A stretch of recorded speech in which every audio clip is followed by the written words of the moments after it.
The whole Quran is special, and every part of it is going to have something to benefit you. But is it okay to have a favorite surah or to recite something repeatedly or listen to it because it resonates with you in a certain way, maybe because of where you're at in life at the moment? Absolutely. A person who is in distress may find something extremely beautiful about Surah Yusuf.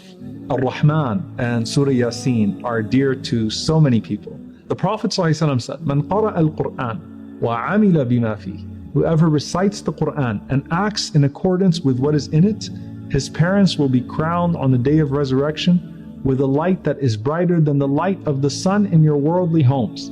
Then we start to find the Prophet ﷺ talking about how particular surahs benefit you in the station.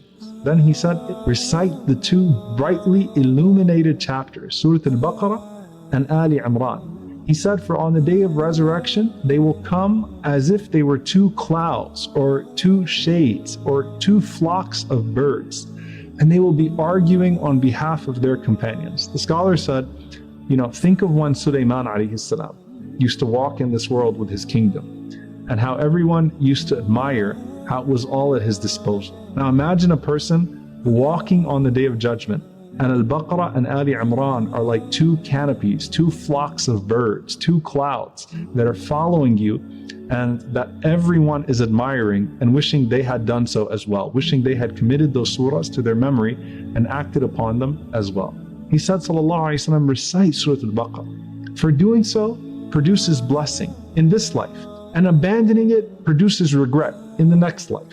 The Prophet ﷺ also mentioned some of these other short portions that we recite on a daily basis. He once heard a man reciting Qul Huwallahu Ahad, Surah Al-Ikhlas, and the Prophet ﷺ responded and he said, Wajabat, wajabat, wajabat. It has become mandatory.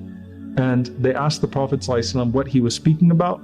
He said, Jannah has become mandatory for that person by their recitation of Qul Huwallahu Ahad, something so simple.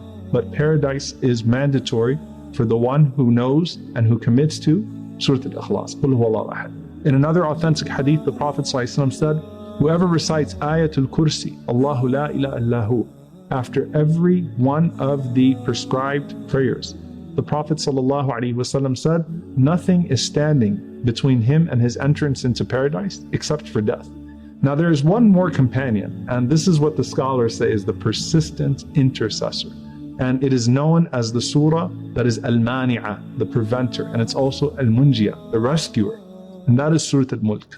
The surah that the Prophet ﷺ said that the one who recites it every night will be protected from the punishment of the grave. And some of the scholars said it prevents one from doing the deeds that warrant the punishment of the grave. So much so that the Prophet ﷺ said that there are 30 verses, one surah in the Quran, that will show up on the day of judgment, 30 verses, and will intercede on behalf of its companion. One narration he said, خَاصَمَتْ لِصَاحِبِهَا. It will continue to argue on behalf of its companion حَتَّى يُغْفَرَ لَهُ, until that person is certainly forgiven by Allah subhanahu wa ta'ala.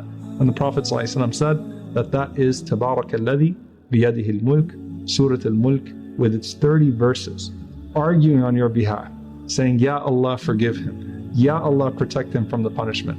Ya Allah, enter this person into Jannah.